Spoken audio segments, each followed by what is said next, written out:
Ma question, c'est à partir du moment où le président des États-Unis, on l'avait vu, avait dit si Bachar el-Assad utilise les armes chimiques contre la population civile, nous interviendrons.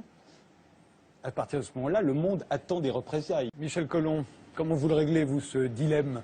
Mais écoutez, quand je viens d'entendre monsieur affirmer avec certitude qu'on avait toutes les preuves pour les armes chimiques parce que les services secrets des États-Unis, de la Grande-Bretagne et de la France nous le disaient, les mêmes qui disaient la même chose sur l'Irak, et on sait que c'était un mensonge.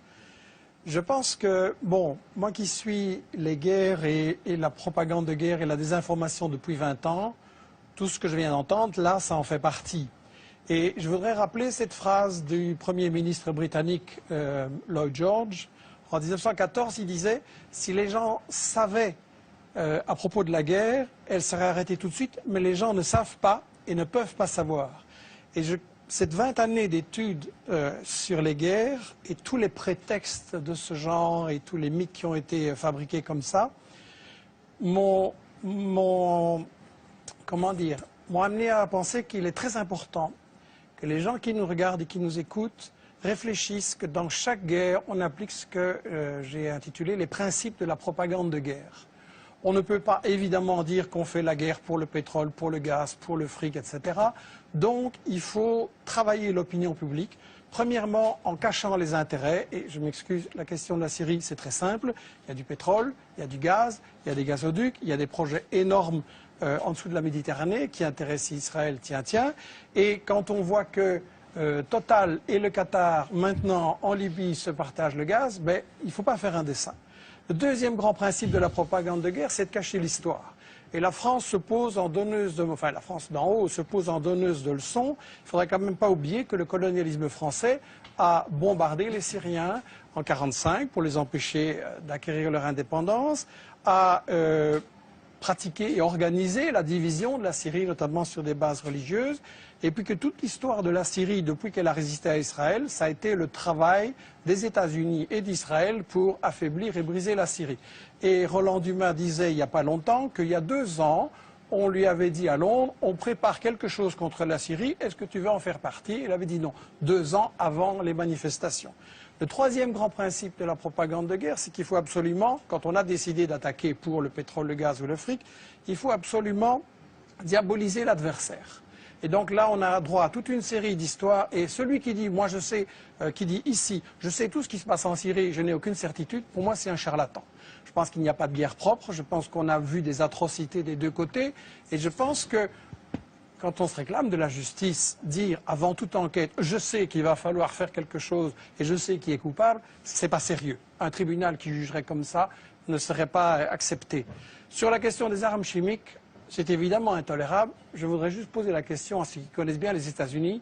Quel est le pays dans l'histoire qui a le plus utilisé des armes chimiques, biologiques et bactériologiques? Sinon les États-Unis, avec 250 kilos d'armes chimiques balancées sur le Vietnam et maintenant encore des bébés qui naissent comme des monstres. Et dans toute une série d'autres pays. Donc si Obama trouve que les armes chimiques c'est intolérable, il ne doit pas aller très loin pour punir les coupables. Le quatrième grand principe de la propagande de guerre, c'est qu'il faut toujours se présenter comme défendant les victimes. On fait toujours des guerres soi-disant humanitaires. Mais là, la mèche a été vendue hier ou avant-hier, je ne sais plus, par Bernard Kouchner, qui est un pro-interventionniste, et qui a dit devant une télé française, bien sûr que le but c'est de renverser Bachar el-Assad, mais il faut un habillage diplomatique. Ça veut dire qu'on n'est pas là pour défendre les Syriens, parce qu'en réalité c'est une guerre qui a été provoquée par les États-Unis et leurs alliés dès le départ, comme Roland Dumas l'a dit. On n'est pas là pour protéger les victimes et pour les empêcher. Au contraire, on veut qu'il y en ait plus pour avoir un prétexte d'intervenir. Et je tiens à rectifier les mensonges qui ont été dits. Le gouvernement syrien est parfaitement d'accord de négocier. Et ce sont les États-Unis, la France et le Qatar qui ont dit non, on ne négocie pas, on veut gagner militairement sur le terrain. C'est-à-dire que Bachar el-Assad a dit qu'il voulait bien négocier. Oui, tout à fait. Et le cinquième et dernier principe de la propagande de guerre, très brièvement, c'est qu'il faut monopoliser le débat et empêcher les opinions adverses. Et donc, on a dans les médias français un alignement sur cette propagande que vous avez montrée là au début. Et quand M. Hérault s'amène en disant j'ai la preuve sur les armes chimiques et qui commence par répéter dans son discours pendant des minutes et des minutes tout ce que tout le monde sait et que personne ne nie, et puis qu'à la fin il dit les services secrets m'ont dit que c'est Bachar, il n'y a aucun journaliste pour dire oui mais les preuves un peu sérieuses s'il vous plaît. Et donc quand on voit des gens comme Fabius, comme Bernard-Henri Lévy, comme Hérault ou BHL, qui viennent avoir le courage de bombarder, mais pas le courage de débattre devant des gens qui connaissent le dossier et qui ont les arguments contraires, il faut quand même beaucoup se poser la question. Et j'insiste sur cette question des 5 principes de la propagande de guerre, parce que, et ce sera ma conclusion, l'année prochaine, vous risquez peut-être de m'inviter sur l'Iran, ou sur l'Algérie, ou sur le Venezuela, ou le Congo, ou l'Érythrée, ou le Zimbabwe, et ça va être chaque fois la même comédie, chaque fois avec les mêmes arguments. Il n'y a pas de guerre vraiment humanitaire, il y a toujours des intérêts pour le fric, il y a toujours des intérêts pour les matières premières, et il est temps quand même qu'on se dise, si on veut une humanité solidaire et mettre fin aux guerres, il faut voir qui provoque ces guerres.